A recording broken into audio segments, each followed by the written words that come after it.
So guys, ito, magluluto po tayo ng ng biko. Miss ko magluluto, di ako marunong magluto niyan. Miss ko magluluto niyan. Ayan, andyan na yung mga sangkap. Buko, langka, gata. Ayan. Tagal po lutuin yan. Tagal bago siya maluto.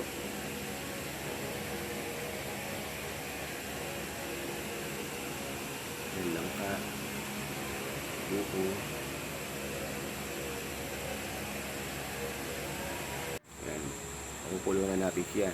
Pakukulo muna natin siya para yung umali yung ano niya, yung gata niya. Ayan.